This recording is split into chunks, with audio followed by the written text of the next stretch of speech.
So your local police department got funding, whether that's parks and recreation, the Boys and Girls Club, all that funneled through your public safety, gang intervention, gang prevention, after schools. So that's where all the funding is. That's why you see your pastors who have a 501c3, a nonprofit organization. That's why you see most black pastors buddy with the local police departments. They're going to find out they're going to tell you, okay, apply for this grant. They're going to let you know when the grant, they're going to make sure you get the grants. They're going to make sure you get your Walmart sponsorship because you look good in the public side.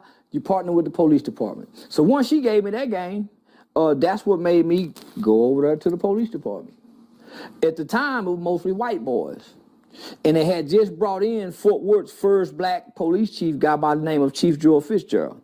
So it was tension in the police in the department. You got Black Lives Matter shit happening. The Jackie Craig situation happened. So it's tension, not just in the community against the police department, within the police department. So nigga, here I come along.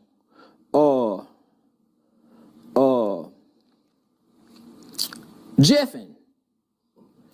Yeah, nigga, I come along jeffing. Yeah, good nigga boy. Bow tie, shirt tucked in. You know, I didn't cuss, I didn't use the N-word, I didn't smoke weed, nigga. I'm a poster child for, you know, not just for our local police department, but also, nigga, at the time, I was the poster child for the Texas Juvenile Justice Department. So, nigga, I'm everybody's baby. I'm a little Dr. King. Yeah, I'm jeffing. You know what I'm saying? Yeah, nigga, I'm jeffing. And you know, I'm trying to become the spook who sat by the door. But right now I'm jeffing. So when I buddy with the police department, man, niggas start saying, man, that nigga the police, man, nigga snitching. But ain't nobody going to jail. I'm getting niggas out of jail. I'm getting niggas out of jail, homie. I'm getting niggas suspended license cleared and reinstated. Nah, nigga, I'm, you know, so, one day, some shot up a 93-year-old woman's house on the south side on Hattie Street. They was looking for Big Pun. Now, Big Pun is a street who mama worked for the sheriff department. They shooting up Big Pun mama house next door, but they shoot up the lady, the 93-year-old woman house by mistake, thinking it's Big Pun house. And they could easily caught Big Pun out in the streets. So, nigga, when I read about that, I called my gang unit buddies and said, man, I want to go over there and help repair a house. I'm doing all this shit broke.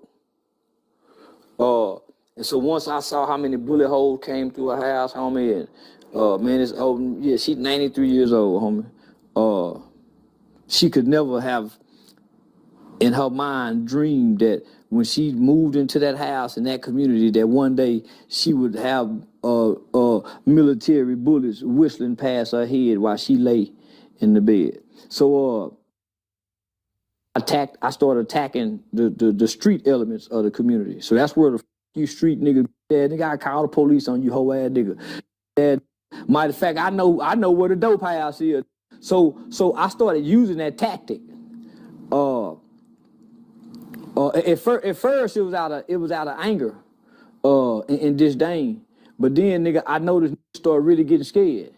So I started, when I realized, and I got this from the internet, homie. When I realized is really scared of the police. Really, they really scared of a motherfucker. Say, I'm finna call the police. It damn near, yeah. Now some bad say, nigga, I don't give a about you calling the police, but most motherfuckers, you go trying to move away. Say 911, most motherfuckers trying to get in the car and go. When I realized I really scared of the police, I started psychologically using that to extort the. Yeah, nigga, I know y'all selling them bitch ass fentanyl pills over there in that school zone, nigga. They don't know who I'm talking to. Yeah, they don't know who I'm talking to when I'm saying that. Yeah, y'all got that motherfucking drink over there.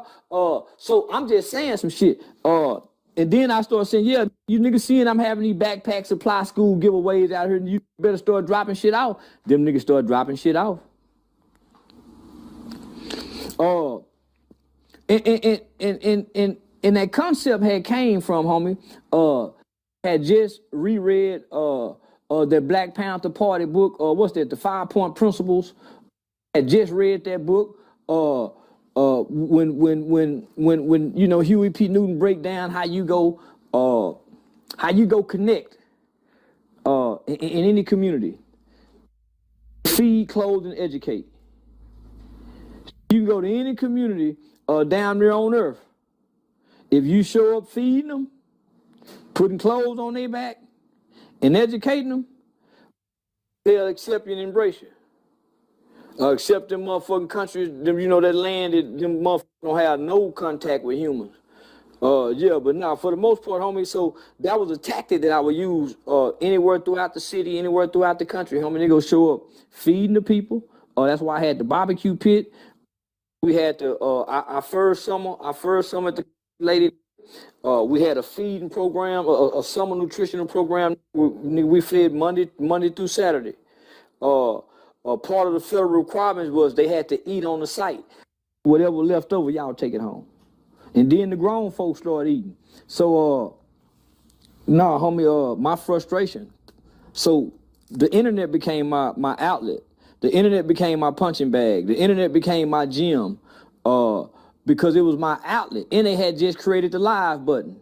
Yeah, that was my outlet, homie. So when I got through working in the community, the things that I seen, you know, yeah, you whole ass laying up on the woman house all day long. Nigga done walk the kids home. You laying on the couch and the woman at work. And the kid got a knock on the door. Nigga, ain't no food in the house. You done drunk up all the milk on a Saturday. So, you know, hearing them kind of stories. Look, coming to the ladies, 8 o'clock in the morning on Saturday. What you doing? Mr. Charleston, I'm trying to see if you got some work. Well, if a nigga say that, I know he hungry. Go on, nigga, over there and pick up them cigarette butts. You know what I'm saying? Pick up some trash and go and get you a couple of dollars.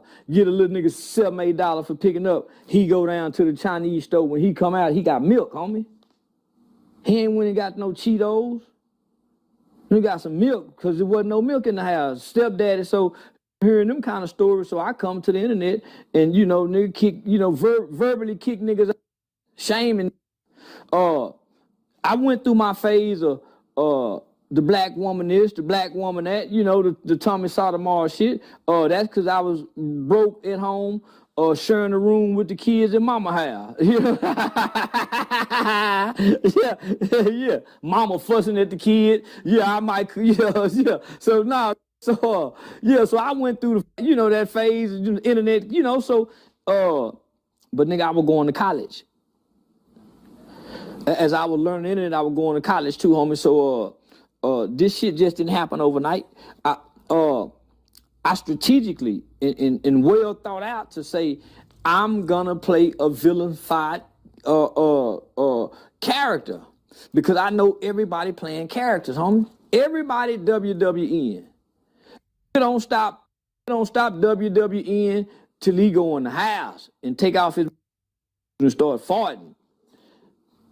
Ain't nobody around, you know, scratching your nuts, getting the booger, you know, arguing with you, saying mean things to her that only you and her say to each other that hurt one another.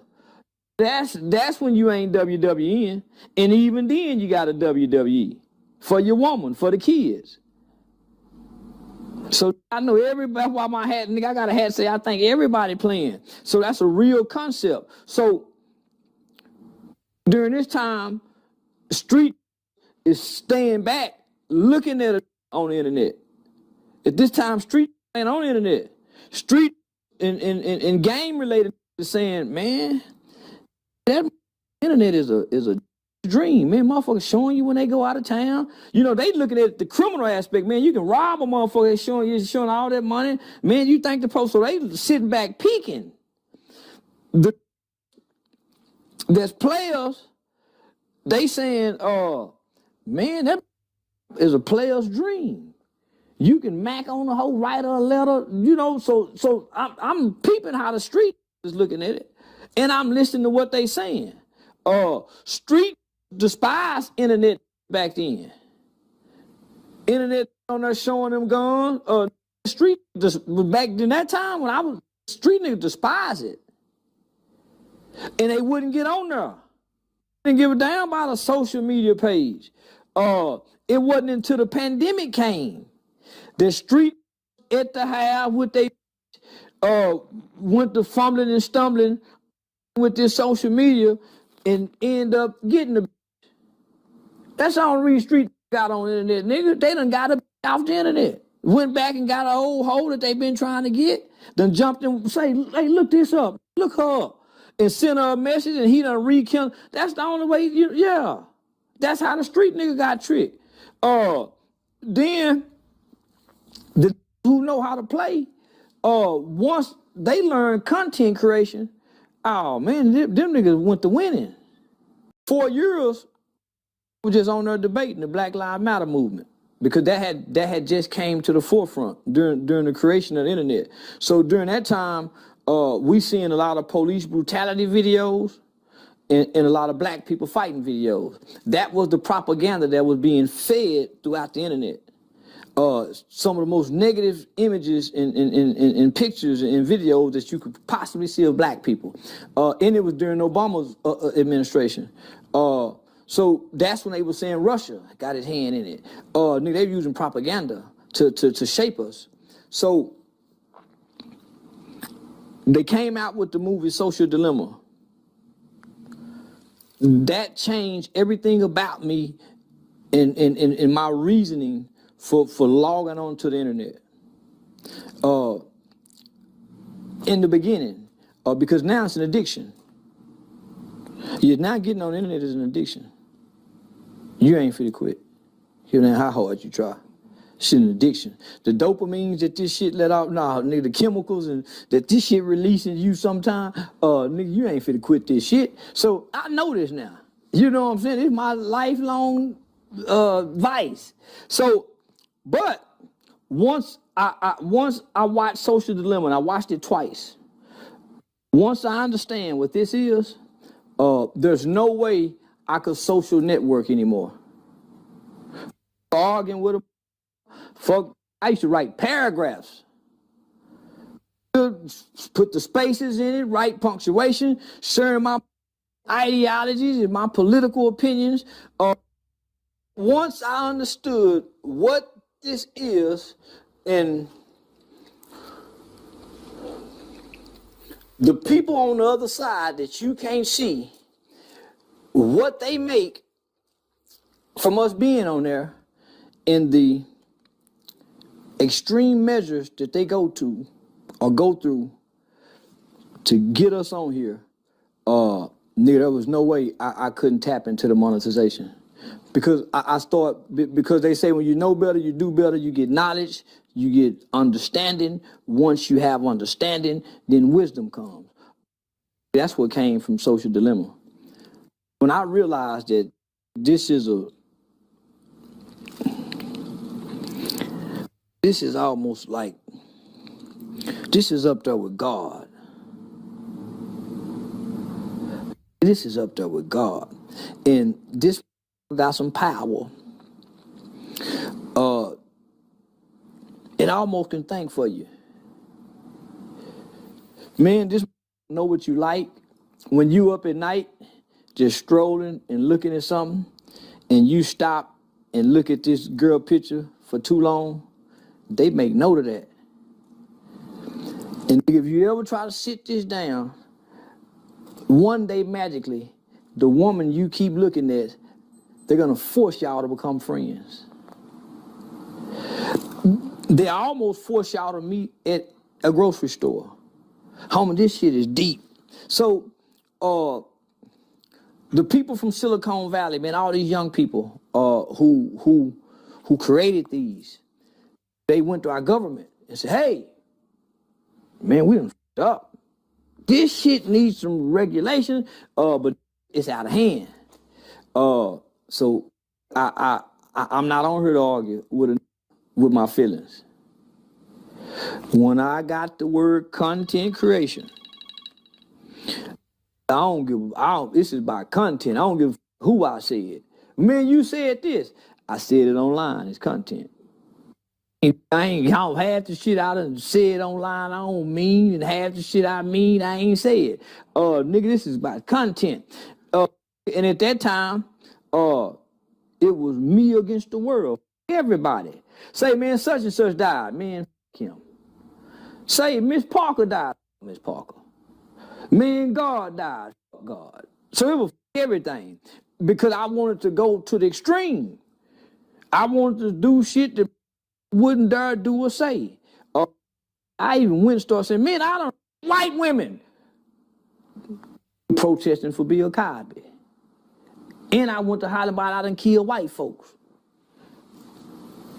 Protesting for Dacian Steptoe. So I'm just I'm extreme. Not only am I extreme, I'm radical. I'm controversial. And I'm disrespectful to what I deem as the greatest disrespect to black people in America, the street culture and the rap. So that's how I came into this shit, nigga. I was blind man shuffling. It took me 2 years before I can even figure out how to monetize YouTube, but I'm getting millions of views on Facebook. Everybody else taking my Facebook video, putting them on YouTube, getting money like a... I don't know nothing about nothing because, nigga, I'm getting my fix from the dopamine of having 700 likes, 1,800 shares. When I'm live, it's 12,000 months. Nigga, that's a drug. You think that the woman who posts a picture that get 10,000 likes, don't you know how she feel if she just gets 700 likes? That bothers the esteem issues. So I went through all that phase, being Facebook famous, not making the guy, not knowing nothing, and realizing nobody around me know how to do it. Did nobody know nothing, nigga? Everybody on social media, nobody knows how to make no money, no nothing. And that's when it was its easiest. So once I transitioned to YouTube, it was the beginning of the pandemic, that January.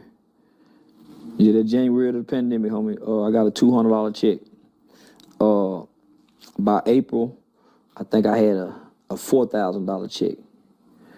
By May, it was $10,000. By July, it was $16,000, and they deleted my channel. And I was breaking all the rules.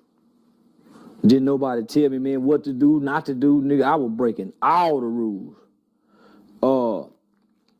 I started another YouTube channel within 48 hours. It was monetized. As soon as I went live, they deleted that channel. I done took all this money I done made and bought guns and ammunition, because I'm thinking this motherfucking 10,000, 12,000 for to be every month. So I done went and bought guns, ammunition, all kind of shit, artillery shit. Cause yeah. I went Rambo crazy.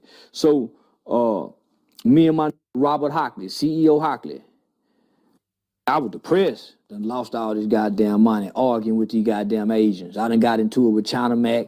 I done made Houston news for my Asian hate spew. I done spewed some hate to the Asian communities. They done canceled my comedy show. Boy, I was depressed. Thinking I would fit have to go back to borrow money from the wife. No, nigga, I was depressed. So my say, one thing you know, you got a following. So that's how we created the website, the www.therealcharlestonwhite.com, and started selling merch. Nigga, me and him went half on building the website and everything, started selling merch.